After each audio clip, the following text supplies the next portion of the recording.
ನಮಸ್ಕಾರ. ಇವತ್ತು ನಮ್ಮ ತಾಯಿಯವರು ಮಾಡ್ತಾಯಿರೋ ಅಡುಗೆ ರಾಗಿ ಮಣ್ಣಿ, ದಕ್ಷಿಣ ಕನ್ನಡದಲ್ಲಿ ಹೇಳೋದು. ಇಲ್ಲಾದರೆ ಅದನ್ನು ರಾಗಿ ಕೇಕ್ ಅಂತಾರೆ, ಇಲ್ಲಾಂದರೆ ಹಲ್ವಾ ಅಂತ ಹೇಳ್ತಾರೆ. ಮೊದಲಿಗೆ ರಾಗಿನ 5 ನಿಮಿಷ ಕ್ಲೀನಾಗಿ ಅದನ್ನು ತೊಳೆದು ನೀರಲ್ಲಿ, ಸ್ವಚ್ಛವಾದ ನೀರಲ್ಲಿ ತೊಳೆದು 20 ನಿಮಿಷ ನೆನೆ ಹಾಕಬೇಕು. ನಂತರ ನೀರನ್ನು ಸೋಸಿ ಅದನ್ನು ಮಿಕ್ಸಿಯಲ್ಲಿ ಹಾಕಬೇಕು. ಮಿಕ್ಸಿಯಲ್ಲಿ ಹಾಕಿ ಗ್ರೈಂಡ್ ಮಾಡಬೇಕು, ಅದನ್ನು ನೈಸ್ ಆಗೋ ತನಕ.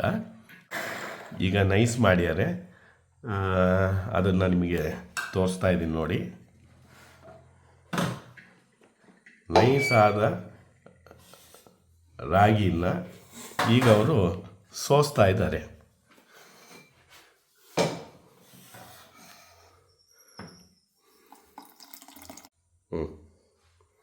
ನೀರು ಹಾಕ್ತಾ ಇದ್ದಾರೆ.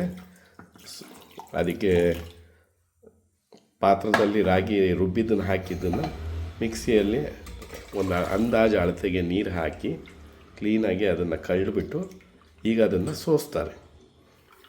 ಈಗ ಸೋಸ್ತಾ ಇದ್ದಾರೆ.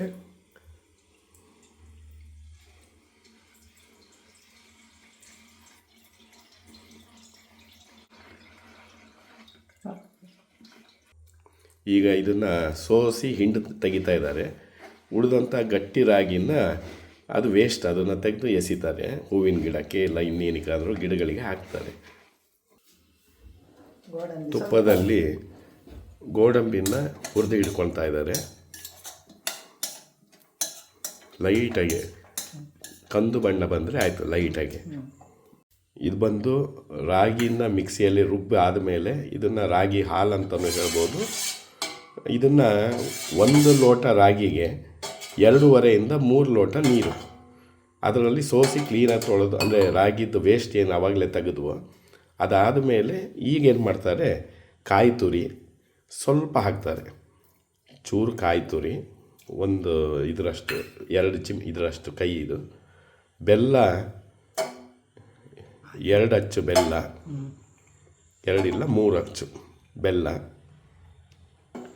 ಒಟ್ಟು ಬೆಲ್ಲ 3 ರಿಂದ 6 ಅಚ್ಚು ಸಣ್ಣ ಪೀಸು. ಈಗ ನೋಡಿದ್ರಲ್ಲ ಅದು. ರುಚಿಗೆ ತಕ್ಕವಾಗಿ ಉಪ್ಪು ಚೂರು, ಒಂದು ಚಿಟಿಕೆ. ಅದು ಉಪ್ಪಿಂದು ಜಾಸ್ತಿ ಇದು ಬರಬಾರ್ದು, ಸಿಹಿನೇ ಇರಬೇಕಿದು. ಇದು ಅಡುಗೆನೇ ಸಿಹಿ. ಉಪ್ಪು ಒಂದು ಚೂರು, ಒಂದು ಚಿಟಿಕೆ ಹಾಕ್ತಾರೆ ಅಷ್ಟೇ. ಒಂದು ನೋಡಿ, ಅಷ್ಟು ಉಪ್ಪನ್ನು ಹಾಕ್ತಾರೆ. ಈಗ ಇದನ್ನು ಕುದಿಲಿಕ್ಕೆ ಬಿಡು. ಈಗ ಇದನ್ನು ಕಲಿಸ್ತಾನೆ ಇರಬೇಕು, ಯಾಕಂದರೆ ಇಲ್ಲಾಂದರೆ ತಳ ಹಿಡಿದು ಬಿಡುತ್ತೆ, ಬೇಗ ತಳ ಹಿಡಿಯುತ್ತೆ. ಇದು ಚೂರು ಗಟ್ಟಿ ಆಗೋ ತನಕ ಈ ಥರ ಮಾಡ್ತಾ ಇರಬೇಕು. ಒಂದು 5 ರಿಂದ 7 ನಿಮಿಷ ಇಲ್ಲ 10 ನಿಮಿಷ. ಮತ್ತು 4 ಸ್ಪೂನು ತುಪ್ಪ ಹಾಕಬೇಕು ಇದಕ್ಕೆ, ಕುದೀತಾ ಇರಬೇಕಾದ್ರೆ. ಅಂದರೆ ಕುದಿ ಎದ್ದ ಮೇಲಲ್ಲ, ಅದು ಸರಿಯಾಗಿ ಮಿಕ್ಸ್ ಆಗಬೇಕು ರಾಗಿ ಜೊತೆಗೆ. ಕೆಳಗೆ ಇಳಿಸೋ ತನಕ ಈ ಥರ ಮಾಡ್ತಾರೆ. ಈಗ ನೋಡಿ ಗಟ್ಟಿ ಆಗ್ತಾ ಬಂತು. 10 ನಿಮಿಷದ ನಂತರ ಈ ಮಣ್ಣಿ ಕುದೀತಾ ಇರಬೇಕಾದ್ರೆ ಇದಕ್ಕೆ ತುಪ್ಪ ಹಚ್ಚಿ ತಟ್ಟೆಗೆ ರೆಡಿ ಮಾಡ್ಯಾರೆ. ಯಾಕಂದರೆ ಅದನ್ನು ಒಲೆ ಆರಿಸಿದ ಮೇಲೆ ಇಡೋ ಹಾಗಿಲ್ಲ, ಅದನ್ನು ನೇರವಾಗಿ ತಟ್ಟೆಗೆ ಹಾಕಬೇಕು. ಹಾಗಾಗಿ ಈಗ ಒಲೆಯಿಂದ ತೆಗೆದು ನೇರವಾಗಿ ತುಪ್ಪ ಹಚ್ಚಿದ ತಟ್ಟೆಗೆ ಹಾಕ್ತಾ ಇದ್ದಾರೆ. ಭಾರಿ ದಪ್ಪ ಹಾಕಬಾರ್ದು, ತೆಳುವು ಹಾಕಬೇಕು. ನೋಡಿ, ಈ ಸಾಧಾರಣ 1 ಇಂಚಿನಷ್ಟು ದಪ್ಪ ಕೇಕ್ ಥರ ಆಗುತ್ತೆ.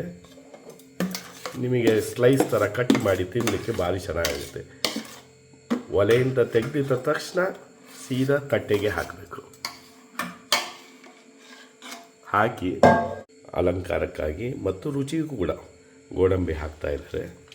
ಇದು ಹಾಕಿ ಒಂದು ಅರ್ಧ ಗಂಟೆ ಬಿಸಿ ಆರಲಿಕ್ಕೆ ಬಿಡಬೇಕು.